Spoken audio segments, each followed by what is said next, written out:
Mel Brooks is now 99 years old and worth around $100 million, but in recent years people close to him have started noticing things that do not make sense. In 2010, he sold his own Tony Award at an auction. Everyone assumed it was just a sweet gesture for charity, something a generous celebrity might do. But people who know him well whispered that it was not that simple. Since then, he has been giving away old props from his famous movies to museums without keeping anything for himself. He has signed deals for new projects worth around $20 million, but the money seems to be going somewhere unexpected. His family is uneasy, his lawyers are puzzled, and what first looked like normal generosity feels like something bigger. No one knows for sure what he is planning, but they all agree it is something surprising. Mel Brooks began life far away from fame, comfort, or wealth. He was born on June 28, 1926, in a cramped tenement building on Powell Street in Brownsville, Brooklyn. The apartment was so small and the air inside always felt heavy. His family survived on only $25 a week, which today would barely equal $400. His parents, Kate Brookman and Max Kaminsky, carried the struggles of their Ukrainian Jewish roots and the crushing pressure of the Great Depression. Mel was the youngest of 4 boys. His brothers Irving, Lenny, and Bernie were bigger, older, and louder, and the tiny home often ran out of space and food. Even in this tight and difficult environment, something inside these early years shaped him in ways that would later define his genius. He paid attention to everything, the kids fighting and joking in the streets, the adults carrying invisible sorrow, the way people survived, celebrated, or hid their pain. All those moments settled inside him like seeds waiting to grow into humor, stories, and sharp observations. Being small and often sick made childhood even harder. In Brownsville, children did not hold back when they sensed weakness. Mel was bullied many times. His brothers could fight, but Mel learned a different kind of survival. He learned to be quick with his words. Some days he hid in alleyways just to avoid getting beaten. But he discovered something unusual that helped him survive. He could imitate voices, Irish accents, Italian rhythms, a southern drawl, anything he heard. The minute he changed his voice, the teasing would stop. Kids were thrown off, confused, distracted, or amused. What began as a trick for safety slowly became a habit, and later the foundation of his comedy. He often said later that imitating people helped him understand them deeply. He could sense their fear, anger, pride, or joy just by trying to sound like them. Comedy became a tool to read human emotions and to transform pain into something useful. When Mel was 9, everything changed in a single evening. His uncle took him to the Alvin Theatre on West 52nd Street to see the show Anything Goes. When Ethel Merman stepped onto the stage and filled the room with her powerful voice, Mel felt something shake inside him, something he could not explain. When the show ended, he walked out of the theatre and told his uncle he would never work in the garment district like the rest of the family. He decided he would make people laugh for a living. That moment became a flame he protected for the rest of his life. As he grew older, his world expanded when he met Buddy Rich, the legendary drummer who was also from Brooklyn. Buddy taught Mel how rhythm, discipline, and timing mattered not only in music but in life. By 14, Mel was already playing paid gigs in the Catskills. By 16, when he filled in for a sick MC and earned $10 a night, he realized that people cared more about his jokes than his drumming. For the first time, he felt what it was like to hold the attention of a room full of strangers, and he never forgot that feeling. In January 1944, he graduated high school. He considered college briefly, just like his brother had, but World War II was pulling him in. Years earlier he had changed his name to Melvin Brooks because another musician named Max Kaminsky kept causing confusion. That name change gave him a clean identity, a new self he could shape however he wanted. By 16, he was playing in smoky Brooklyn clubs where the air was thick, the crowds were loud, and the pay was barely enough to eat. Between drum sets, he roasted hecklers, told jokes, and tried impressions. One night in 1942 a drunken man tried to silence him, but Mel fired back with a quick joke and the man stumbled out of the club as the room erupted with laughter. In that moment, Mel understood something new: comedy needed rhythm just like drums. One wrong beat and everything fell apart, one right beat and the whole room soared. During the day he worked as a delivery boy in Manhattan's Garment District. He carried heavy bundles down long streets, but the real reward came when he sneaked into theaters to watch vaudeville legends perform. Back home, he practiced in front of a mirror, copying gestures and vocal patterns. These moments became the building blocks of his future. At 17, he joined amateur circuits in Williamsburg, where he earned a reputation as the kid with the loud mouth and louder drumsticks. He mixed jokes with drumming, tossed insults with perfect timing, and delivered impressions touched with Yiddish humor that made audiences explode with laughter. These rough nights shaped his fearless style. On the boardwalk at Coney Island, he drummed and joked for coins. Fights broke out regularly, hustlers roamed everywhere, and danger was always close. Once, teenagers tried to steal his drum gear. Mel stood his ground. The argument nearly turned violent, but he didn't back away. Later he joked that Brooklyn trained him to never expect a second chance to duck. That toughness became woven into his personality. When he was 18, he took the Army IQ test and scored so high that the Army sent him to the Virginia Military Institute for the Army Specialized Training Program. He learned engineering and even saber techniques, but the program fell apart after only 12 weeks and he was sent directly to the war front. Even during training, he kept writing jokes. In the middle of danger, comedy became a lifeline. Soon he was part of the 114th Engineer Combat Group, facing the Battle of the Bulge. He cleared mines in frozen forests, surrounded by German patrols and deadly silence. He watched friends die. He saw mines explode only yards away. Once, he spotted a cluster of buried mines just in time to save his squad. Later, he joked that minefields taught him comedic timing because survival depended on knowing exactly when to pause. His unit built Bailey bridges under sniper fire and checked buildings for traps. When German propaganda blared through loudspeakers, Mel grabbed a bullhorn and shouted silly songs to mock them. Humor kept fear away, even just for a moment. After the war ended, he returned home in 1946 as a corporal with memories he tried to bury.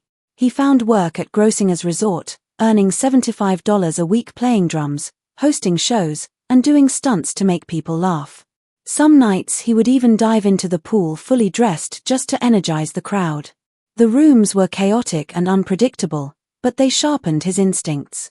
Those years taught him to read expressions, shift jokes instantly, rescue failing moments, and ride waves of loud laughter without losing control.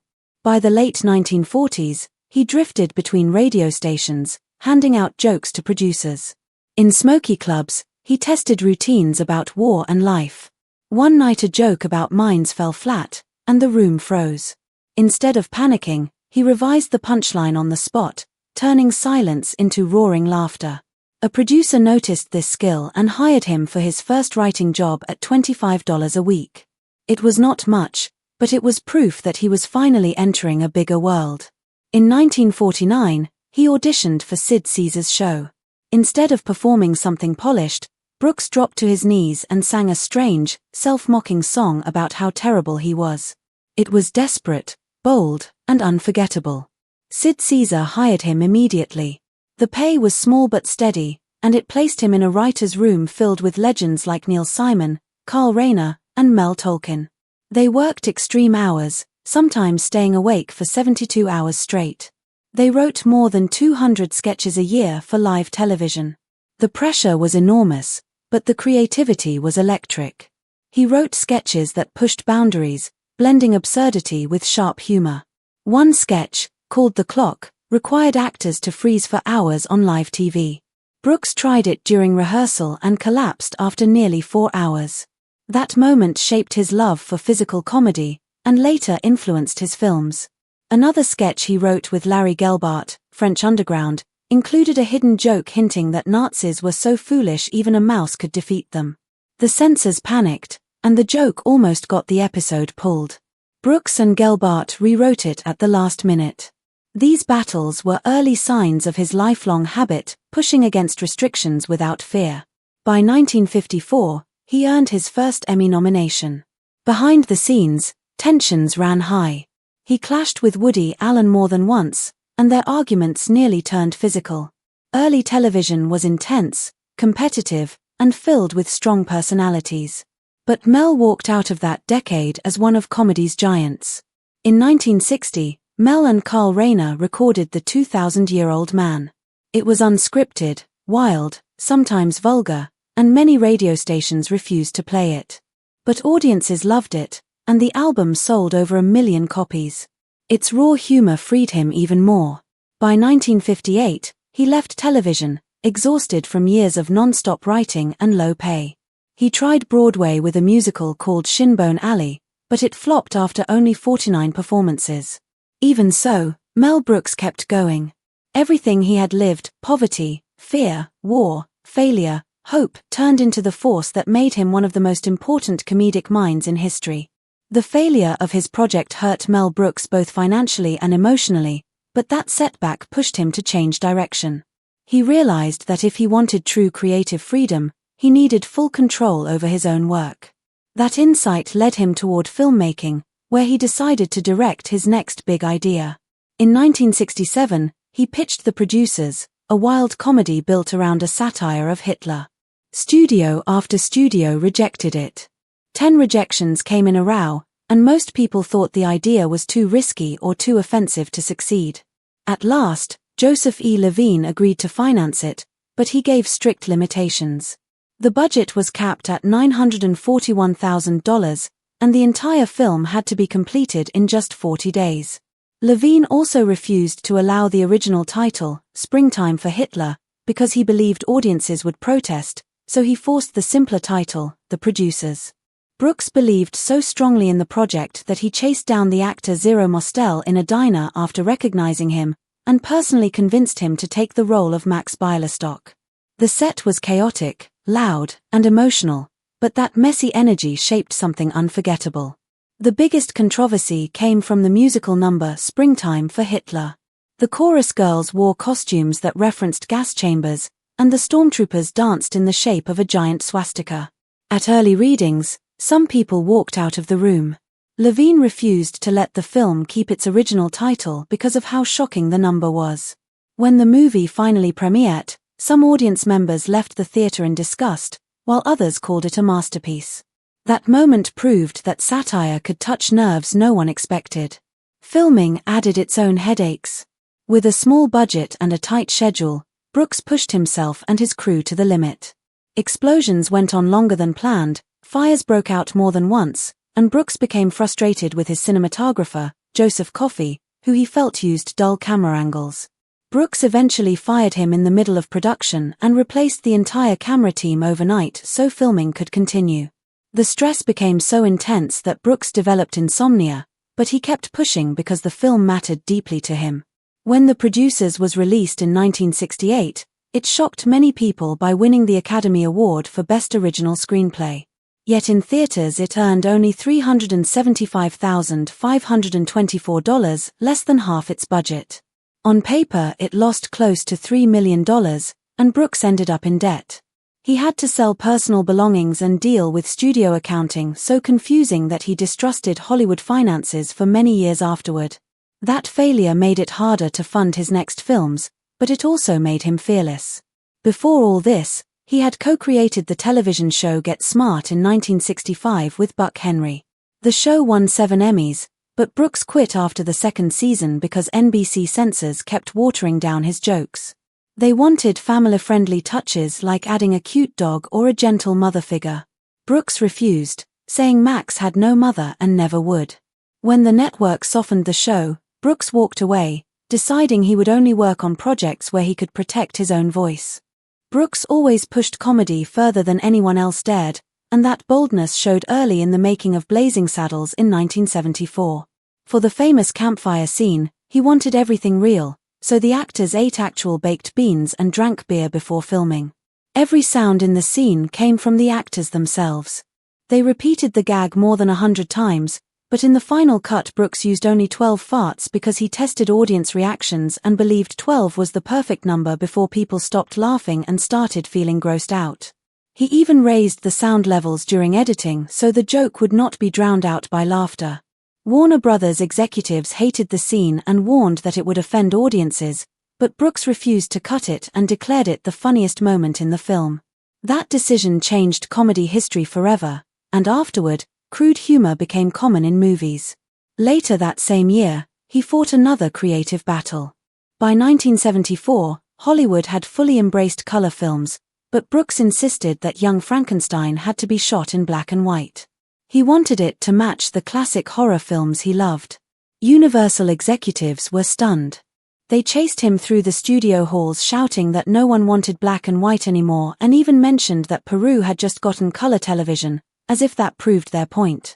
The studio tried to trick him by saying they would release the film in black and white but wanted it shot on color stock so they could re-release it in color later. Brooks refused.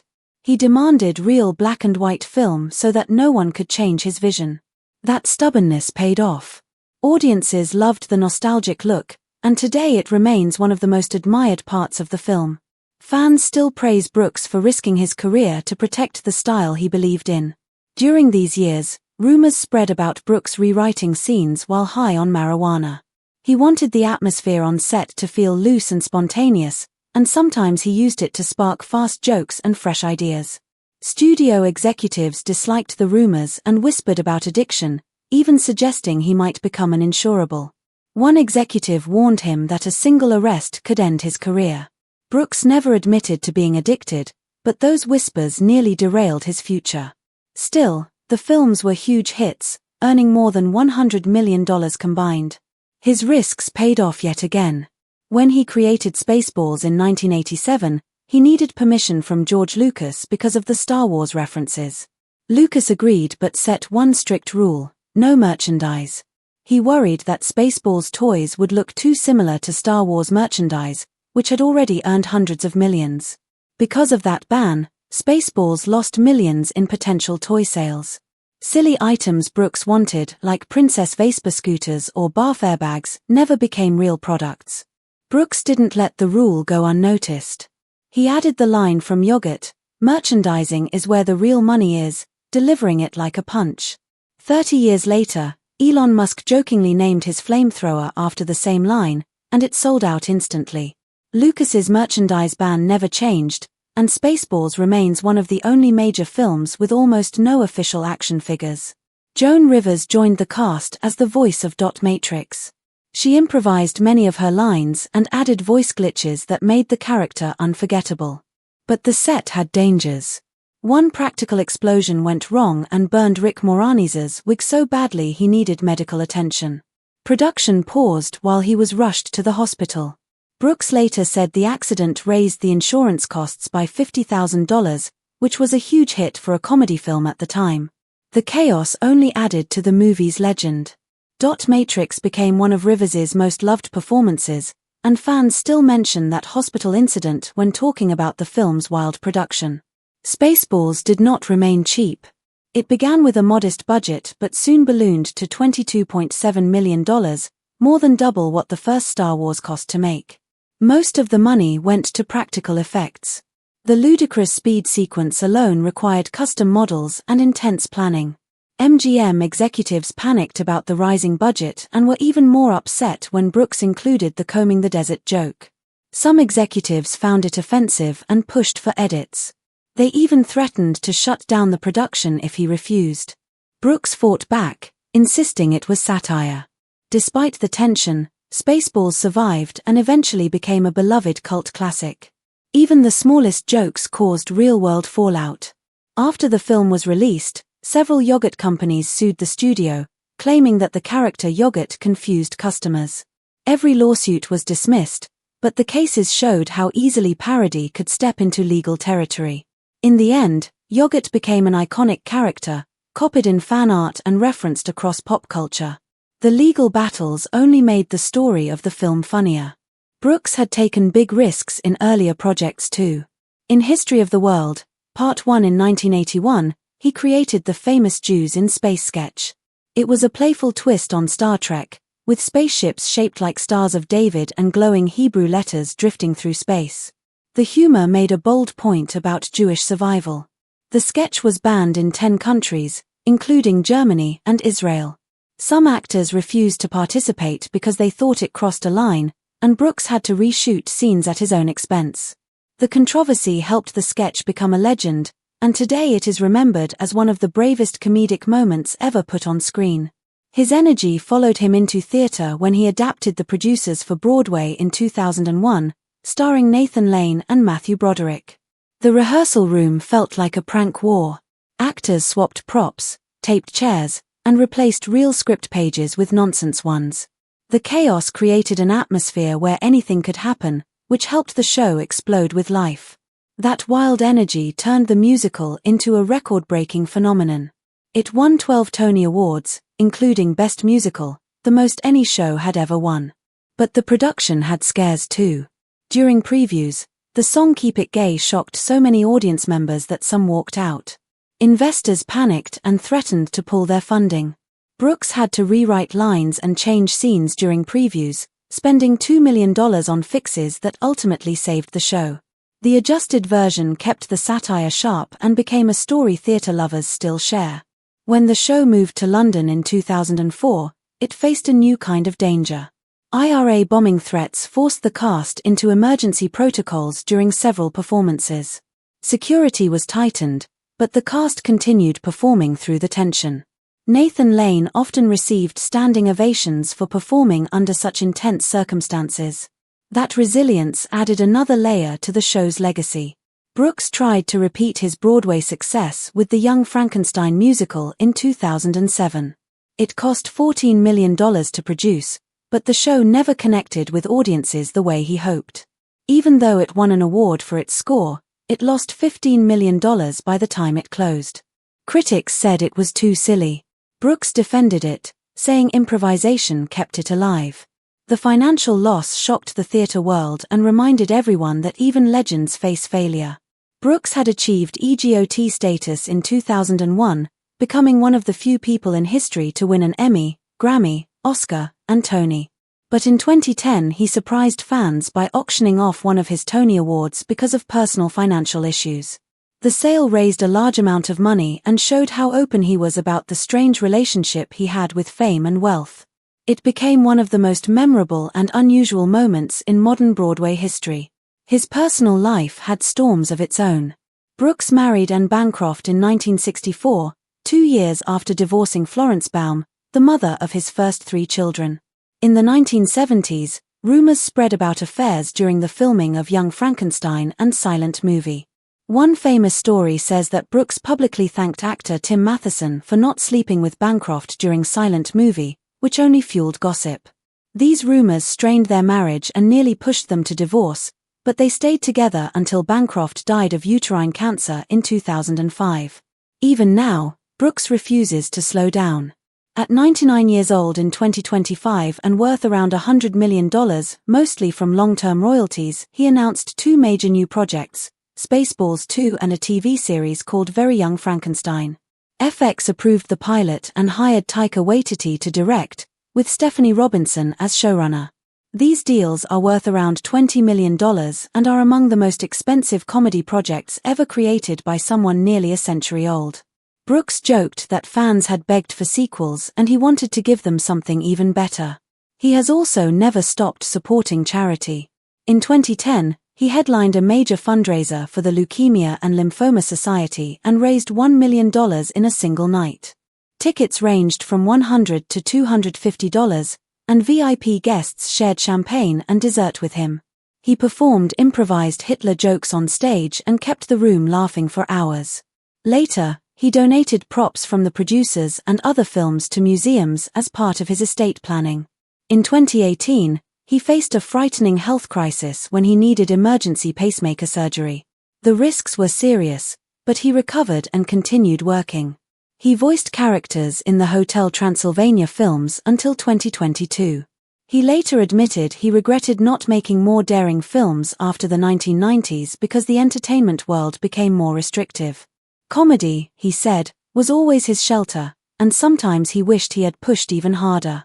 When he accepted a Lifetime Achievement Award at Guildhall in 2021, he surprised the crowd by opening up about the deeper roots of his satire. He spoke about serving in World War II and the trauma of helping liberate concentration camps. That moment gave people a new understanding of him. Behind the wild humor, the risk-taking, and the bold jokes stood a man who had seen real darkness and spent his life using laughter to fight it.